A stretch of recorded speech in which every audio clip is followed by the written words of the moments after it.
Hello there my beloved Betties, and welcome to another episode of Truth Behind the Tale, the series where I take a look at some of our most famous fairy tales and delve into their real-world historical and cultural origins. And today we're going to be taking a look at Bluebeard. Fair warning, this one is particularly nasty with some really disturbing history. Even researching it was quite difficult for me to stomach. I won't be going into too much detail, but I do not control, nor do I judge, what you choose to Google. Bluebeard is the most well known as a story written by Charles Perrault and first published in 1697. It's the most famous surviving version of a French folk tale which tells of a wealthy man who murders his wives. He leaves his latest wife with the keys to his chateau while he goes away, forbidding her to enter one particular room underground. However, curiosity gets the better of her and she goes inside, finding it flooded with blood and the corpses of her predecessors hanging from the walls on hooks. She drops the key in horror and it gets covered in blood from the floor.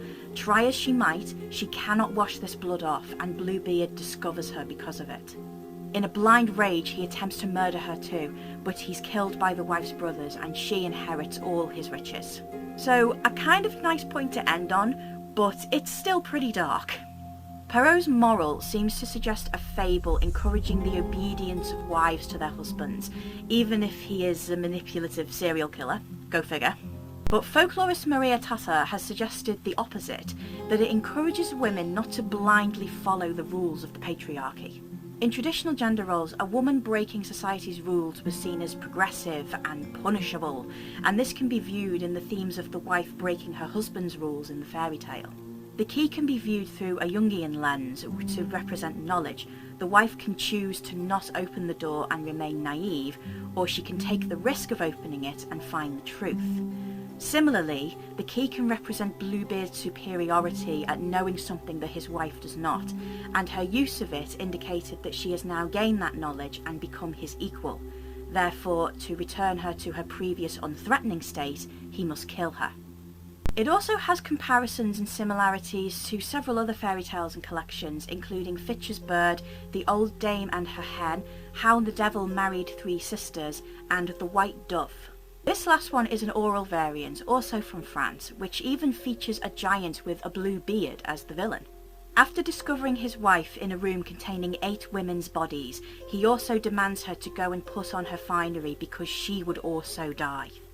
In an interesting detail drawn from real history, she states that she is dressing in her wedding gown in particular. People were customarily buried in their wedding clothes, so this is supposed to mean that she is pretending to be resigned to her impending doom. However, as in Bluebeard, she is saved by her brothers before the giant can kill her. Similar tales are found in Lady Isabel and the Elf Knight, which is a large class of folk songs in the child ballads, which mentions a young woman who elopes with a knight who then tries to kill her to get money, clothes and horses, but by a quick-witted ruse, she manages to kill him instead. Bluebeard has also been compared to Beauty and the Beast, which in itself was written to prepare young girls for arranged marriages, often to older men. Beauty and the Beast possessed the intention of placating the girl's fear of aggression and sexuality by presenting the male character as secretly compassionate beneath a terrible exterior. However, while Bluebeard appears similar to Beauty and the Beast on the surface, it's actually the opposite side of the spectrum, showing apprehension and fear rather than calm, and that one does not need to appear monstrous to be a monster. As we can see, it's a pretty gruesome tale in and of itself, especially for Halloween, which is why I chose it for this month's episode.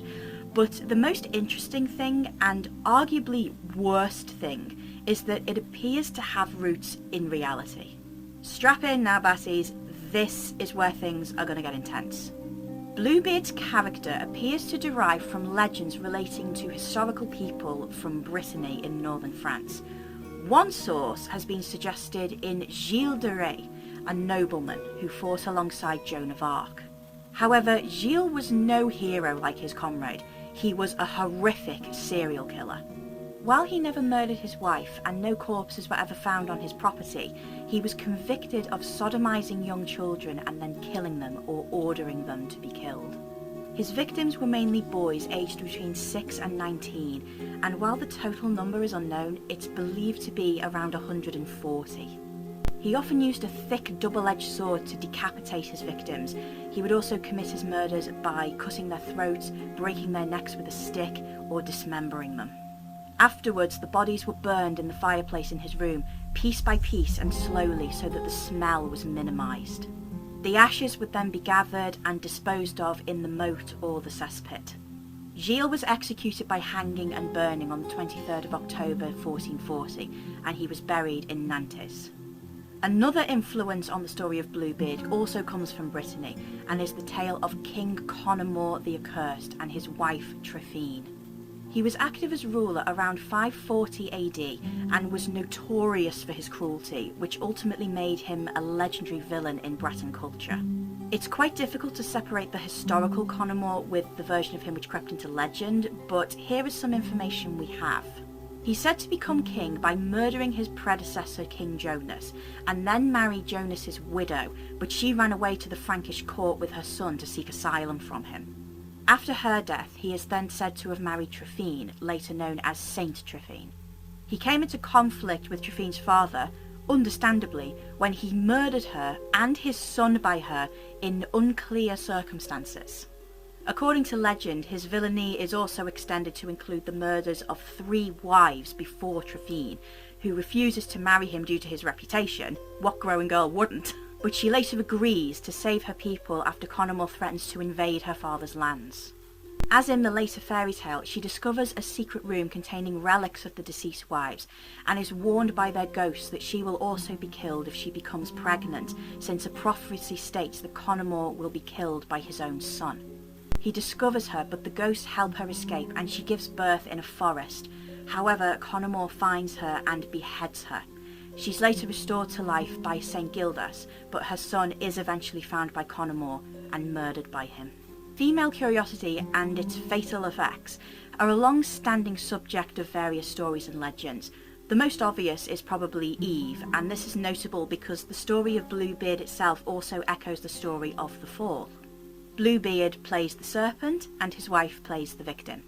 Other examples of curious women leading to downfall can be found with Lot's wife, also from the Bible, who was turned into a pillar of salt after looking back at Sodom, as well as in the Greek myths of Pandora's box and Cupid and Psyche. Forbidden chambers such as the one in the Bluebeard fairy tale were also not unknown before Perrault's time. In the 17th century, the poet Basile told the tale The 3 Crowns, where a princess is forbidden by an ogress to not enter a certain room, but does so anyway. Another story from the Arabian Nights tells of a prince who is given 100 keys to 100 doors, but is told never to go through the golden door, which he does, with terrible consequences.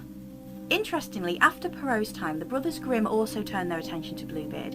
In the 1812 version that they published, Wilhelm Grimm made an annotation suggesting that the villain's lust for blood came from him bathing in blood to cure his blue beard.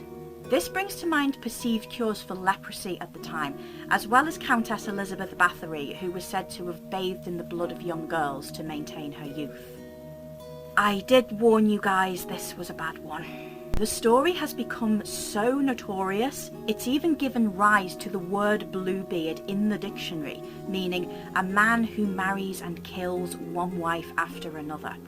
It's from here that the verb bluebearding also comes from, as a way to describe the crime of either killing or seducing and abandoning a series of women. The use of these words in modern language goes to show how unfortunately grounded in reality this story really is. Holding aside the histories of Gilles de Rais and King Connemore, folklorist Bruno Bettelheim claims that aside from the magical bleeding key, it can be seen as equally a monstrous horror story. Wow! Okay, Bassies, so on that very gruesome and horrific note, thank you very much for watching this episode of Truth Behind the Tale. I really hope you enjoyed it. Please give it a big thumbs up if you did, and please don't forget to subscribe to the channel so you don't miss a single episode. The next episode of Truth Behind the Tale will be coming on the last Tuesday of next month. Thank you very much for watching and sticking with me through this particularly disturbing episode. Have a good day, have a fantastic Halloween, and I'll see you all again very soon in another video. Bye!